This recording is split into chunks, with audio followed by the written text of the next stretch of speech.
और ये नहीं कि झूठा वाले को दे के हम लोग को परेशानी नहीं झेलना पड़ेगा। आज तक दर्शन नहीं हुआ, कोई महिला लोग अभी तक पहचान नहीं सका कि कौन है ओम प्रकाश बराय। वो अपने से खड़ा नहीं होकर किसी दूसरे को खड़ा किया है। ये सोचा कि अब हम नहीं तो उसी के माध्यम बोल रहा है 11.5 साल से एक दिन भी वो नहीं आया यहाँ। अब बताइए वैसा चुन के क्या करें। कल ये चाहते हैं कि जो जनता का विकास करेगा, जो जनता के बीच आएगा जाएगा, जनता की दुख दर्द को जो समझेगा जानेगा, हम लोग उसी को चुनेंगे। बाहर का कौन है रे, गांव घर का रे, उससे हमको मतलब नहीं है। जो योग्य है, जो समाज से मिलता जुलता रहेगा, आता जाता रहेगा, लोगों की दुख दर्द को समझेगा, उसी को हम लोग चयन करेंगे। जी नमस्कार। इस वक्त हम मखनी पंचायत में पहुंचे हुए हैं और यहाँ पे एक जिला परिषद का कार्यालय खोला गया है। आइए हम बात करेंगे यहाँ पे क्या चीज़ का कार्यालय खोला गया है। क्षेत्र संख्या 18 है, उसी का चुनावी कार्यालय का हम लोग उद्घाटन कर रहे हैं यहाँ पे। इसमें प्रत्याशी मेरी माताजी पुण्यकला देवी हैं। और पिछले बार हम लोग पिछले चुनाव में भी थे, जिसमें से पहले से भी यहाँ रह चुके हैं। हाँ, पहले से भी प्रत्याशी थे, जिसमें से कुछ मतों से हम पीछे रह गए थे। हम यहाँ पे पिछले बार रनर थे, उप विजेता जिसको कहते हैं। इस बार फिर से हम लोग कॉन्टेस्ट में हैं और फिर से चुनावी मैदान में सभी अपना हाथ पैर मार रहे हैं, सभी भाग्य आजमा रहे हैं। अपना अपना भाग सब आजमा। तो यहाँ की जनता को क्या कुछ कहना चाहेंगे सर? यहाँ की जनता को हम ये कहना चाहेंगे कि सबों से एक मेरा आग्रह होगा कि मतदान जो है वो प्रत्याशी को देख कर करें। इस चुनावी क्षेत्र में 3 प्रत्याशी है। तीनों प्रत्याशी में आप लोग आकलन कीजिए कौन सा प्रत्याशी ज़्यादा अच्छा है, कौन शिक्षित है, कौन आपके क्षेत्र की समस्या को जिला में अच्छी तरीके से रख सके। ऐसा प्रत्याशी ना हो कि क्षेत्र की बातों को वो जिला में रख ही ना सके। जब जिला में आपकी समस्या जाएगी नहीं तो उसका समाधान होगा नहीं। मेरी माताजी जो पहले शिक्षिका थी, प्रधानाचार्य थी, वो मिडिल स्कूल की, मध्य विद्यालय की, वो वहाँ से सेवानिवृत्त हुई है अभी। पहले उन्होंने शिक्षा के क्षेत्र में सेवा दिया है, अब सामाजिक क्षेत्र में वो और महिला सशक्तिकरण के लिए वो राजनीति से जुड़ी हैं और वो अच्छा सेवा देगी। वो क्षेत्र को अच्छे से, क्षेत्र की समस्या को समझेंगी, जिला में अपनी बातों को मजबूती से रखेंगी। मेरा प्रत्याशी कोई छुई मुई सी प्रत्याशी नहीं है कि अब जिला में बातें हो रही और वो पिछला बेंच पे बैठे। मेरी प्रत्याशी एक पढ़ी लिखी प्रत्याशी है, उसको किसी भी सपोर्ट सिस्टम की ज़रूरत नहीं है। वो सेल्फ इनफ जिसको कहते हैं, आत्मनिर्भर। वो बिल्कुल सरकार की योजना उन तमाम जरूरतमंद लोगों को पहुंचाने काम करेगी। बिल्कुल उनका प्राथमिक तौर पे शिक्षा, महिला सशक्तिकरण, चिकित्सा और जो केंद्र और राज्य सरकार द्वारा संचालित जितना योजना है उसको समाज के हर अंतिम व्यक्ति तक पहुंचाना उनका प्रथम लक्ष्य है। हम लोगों ने एक चीज़ नया करने की कोशिश करी है। अगर हम लोग चुनाव जीतते हैं तो हर पंचायत सचिवालय में हर महीने जनता दरबार का एक प्रावधान लाएंगे, जिसमें क्षेत्र के सभी जनता का मैक्सिमम जो ज़्यादा से ज़्यादा समस्या है उसका समाधान क्षेत्र में ही हो जाए, इसमें पंचायत भवन में ही हो जाए, उन्हें जिला दौड़ने की ज़रूरत नहीं पड़े। सर यहाँ पे क्या मुख्य समस्या है? यहाँ पे मुख्य समस्या है, देखिए जितनी भी सरकारी योजनाएं हैं वो प्रॉपर लाभार्थी तक पहुंच नहीं रहा है। आप देखेंगे कोई 45 साल का है उसे वृद्धा पेंशन मिल रहा है और कोई 75 साल का है उसे पेंशन नहीं मिल रहा है। आप ही के क्षेत्र में 80 साल हो चुका है लेकिन नहीं ले पा रहा है। तो ऐसे में सबों को थोड़ा सा जागरूक होना पड़ेगा। और ये होता क्या है कि जब तक आपका प्रत्याशी आपका क्षेत्र ना घूमे, क्षेत्र से अच्छे से अवगत ना हो, तो वो आपकी समस्या को जिला में रखेंगे कैसे? यहाँ तो चुनावी माहौल में ऐसा होता है कि लोग आते हैं बरसात में, जिस तरह एक नदी आता है, तेज़ी से आया फिर बरसात के बाद गायब हो गया, मतलब बरसाती नदी की तरह। बरसाती नदी की तरह लोगों को ये समझना होगा कि मेरे लिए कौन सा प्रत्याशी अच्छा है, कौन शिक्षित है, कौन इस क्षेत्र का विकास कर सकता है, इस क्षेत्र का विकास कर सकता है, कौन आपकी बातों को जिला में अच्छी तरीके से रख सकता है। सबसे महत्वपूर्ण बात यह है। लेकिन अब सारा चीज़ तो जनता पे निर्भर करता है। जनता इन चीज़ों को समझ भी रही है अच्छी तरह से। जैसे कि यहाँ भी पब्लिक है, आप किन्हीं से भी बात करें, पूरे क्षेत्र में जाएं, उस सबों से बात करें, देखिए कौन उस लायक है जो आपके समस्याओं को समझते हुए उसका निदान का प्रयास करे। बाकी ये तो लोकतंत्र है, कोई भी अपना नॉमिनेशन करा सकता है, कोई भी चुनाव लड़ सकता है। इस क्षेत्र में पानी से लेकर सड़क की समस्या बहुत ही बदतर है। हाँ, तो क्या कहना चाहिए? इसमें पूर्व में रहे जो भी प्रतिनिधि रहे हैं वो उनके बारे में देखिए। होता क्या है कि सबसे पहले हमें ये चीज़ समझना होगा कि पंचायती राज का गठन क्यों किया गया है। पंचायती राज का गठन करने का मोटो ये रहा है सरकार का हमेशा शुरू से कि जो भी क्षेत्र है उसको छोटे छोटे टुकड़े में बांटा जाए। सांसद का क्षेत्र बहुत बड़ा होता है, विधायक माननीय विधायक का भी क्षेत्र बहुत बड़ा होता है, और पंचायती राज को छोटे छोटे टुकड़े में इसलिए बांटा गया है कि जो भी योजनाएं हैं केंद्र और राज्य सरकार की, या जो भी डेवलपमेंट का कार्य है क्षेत्र का, वो छोटे छोटे क्षेत्रों में निगरानी रखने वाला एक प्रतिनिधि हो, छोटा प्रतिनिधि हो, जो हर एक व्यक्ति का समस्या को समझ सके, हर एक व्यक्ति से फेस टू फेस मिल सके। पंचायती राज का मोटो यही होता है। तो और आप अगर ऐसे प्रत्याशी को चुनते हैं जो आपके क्षेत्र में कभी आता नहीं है, जीतने के बाद फिर वो चुनाव के टाइम में ही दिखाई पड़ते हैं, तो वो आपकी समस्या को समझेंगे नहीं। आपने जैसे कहा कि इसमें पानी और सड़क का जो समस्या है, आप क्षेत्र में घूमेंगे तभी तो देखेंगे ना कि पानी वहाँ लोगों को मिल रहा है या नहीं मिल रहा है, सड़क है या नहीं है, वो कैसे पता चलेगा। इसके लिए आपको क्षेत्र में जाना होता है, और आप चुनाव जीतते हैं, आप जितने भी लोग हैं पूछिए तो वर्तमान प्रतिनिधि से किन्हीं की मुलाकात हुई है, फिर आप ऐसे प्रतिनिधि को चुनेंगे तो कोई फ़ायदा नहीं होगा। इसीलिए पढ़े लिखे शिक्षित लोगों को चुनिए जो आपकी समस्या को समझ सके, जो इसका निदान करने का प्रयास कर सके। अब ऐसे प्रत्याशी को चुन के भेजेंगे, जिला में जब भी डेवलपमेंट की बात होगी, प्रत्याशी पिछला बेंच में बैठ के आपका प्रतिनिधि सिर्फ सुने, वो भी मुंडी छिपा के वो कुछ बोल ना सके, तो फिर क्या फ़ायदा।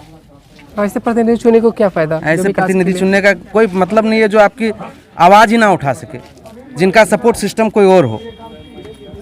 इसीलिए पढ़े लिखे शिक्षित योग्य और अनुभवी प्रत्याशी को आप लोग चुनें, अधिक से अधिक मतदान करें। मेरी माताजी पुण्यकला देवी जो कि सेवानिवृत्त प्रधानाध्यापिका रही हैं, पहले से जिला में आती जाती रही है, शिक्षा के क्षेत्र में उन्होंने बहुत ज़्यादा सेवा दिया है, अब डेवलपमेंट के क्षेत्र में वो सेवा देना चाहती है, और उनको आप लोग ज़्यादा से ज़्यादा संख्या में सपोर्ट करें, मतदान करें उनके पक्ष में, और क्षेत्र के विकास का आप भी एक सहयोगी बने।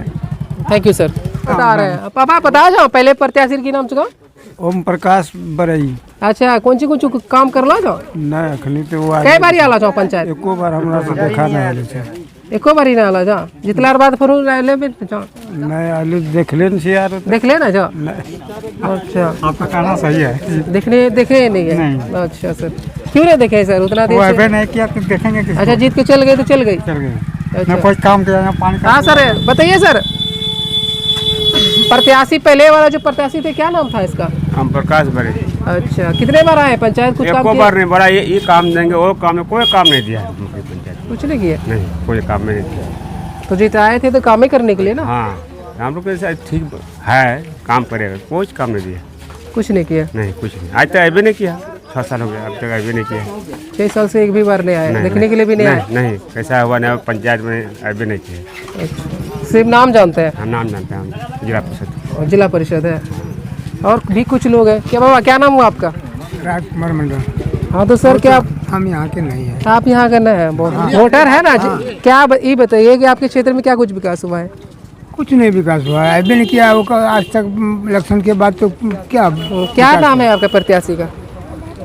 प्रत्याशी का नाम? हाँ, नाम उसका बरई ओम प्रकाश बरई नाम है। ओम प्रकाश बरई नाम है। मतलब 6.5 साल के दौरान कुछ एक भी बार नहीं आए ना? एक बार नहीं आया। देखने भी तो आना चाहिए था ना। नहीं, अभी नहीं किया। Okay, thank you sir. और भी कहा है? हाँ सर, बताइए, क्या कुछ कहना चाहेंगे आपके क्षेत्र के लिए? कितने बार आई है मैडम? कौन? मतलब जिला परिषद जो थी पहले, नहीं, कितने बार आए? अभी तक नहीं। क्यों नहीं आए? पूछे नहीं कभी? आया ही नहीं तो पूछेंगे कहाँ से? अभी तक दर्शन देने नहीं आया है। पहले चुनाव में घोषणा करके गए, वो घोषणा पूरा नहीं किया। क्या कुछ घोषणा था? जो मंदिर में देने के लिए वो वचन दिए थे, क्या कुछ? इसके बाद तो नजर ही नहीं आया। क्या कुछ मंदिर में देने के लिए? मंदिर में जैसे शेर का वो प्रतिमा लगाने वाला था, लेकिन वो तो फिर आए ही नहीं। अच्छा, आए भी नहीं किए? नहीं, दूसरी बार नजर ही नहीं आए। तो क्या इस बार भी खड़े हुए हैं वो? जी नहीं, इस बार नहीं हुआ। नहीं हुआ है? नहीं। अच्छा, नहीं हुआ इस बार? नहीं। उन्होंने किया है वो बताइए। उन्होंने करवाया गया है। अच्छा, उनके द्वारा किसी और को करवाया गया है। वो भी बिजनेसमैन है, वो कोई काम करने के लायक नहीं है। ओके, वो अपना पूंजीपति बनाने के लिए, गरीब को देखने के लिए नहीं। अच्छा, ऐसा है। और ये राहुल जी को हम लोग अब देखते हैं एक बार कि वोट दे के ये क्या करता है, यही हम लोग चाहते हैं। सब जनता मिल को एक बार इसको जिताना है हम लोगों को, यही हम लोग को देखना है। और ये नहीं कि झूठा वाले को दे के हम लोग को परेशानी नहीं झेलना पड़ेगा। आज तक दर्शन नहीं हुआ, कोई महिला लोग अभी तक पहचान नहीं सका कि कौन है ओम प्रकाश बरई। वो अपने से खड़ा नहीं होकर किसी दूसरे को खड़ा किया है। ये सोचा कि अब हम नहीं तो उसी के माध्यम वो दौड़ रहा है, दूसरा है नहीं। अच्छा, राहुल जी की मम्मी काम करेगी ना? करेगी, लगता है कि काम करने के लायक है, करेगा। और नहीं करेगा तो फिर 5 साल के बाद अपना इथी करेगा। क्या जनता के हाथ में सब कुछ है, जनता से बढ़ के कोई नहीं है। ओके हम लोग देखे। क्या नाम हो सर आपका? विष्णुकांत साहब। बहुत अच्छा। और कौन है? क्या कुछ काम हुआ आपके क्षेत्र में? नहीं, हम तो नहीं जानते कोई काम हुआ है, हम तो कभी देखे ही नहीं है। कभी दोबारा आए इधर, कभी ना ही किसी के मुंह से सुने हैं कि ओम प्रकाश बड़े जी आए हैं इधर, या मैंने कभी देखा है। सर 6.5 साल रहे हैं वो? 11.5 साल, 2 बार 11.5 साल रहे हैं। ओह बाप रे, इतना लॉन्ग टाइम है फिर भी नहीं कभी देखे ही नहीं है, ना ही कोई मेरे इलाके का जनता देखा है कोई कभी। आपके क्षेत्र में क्या कुछ समस्या है? समस्या ही समस्या है, फिर कितना भी कुछ तो होगा सर, बताइए। बस वही पानी की क्या स्थिति है यहाँ पर?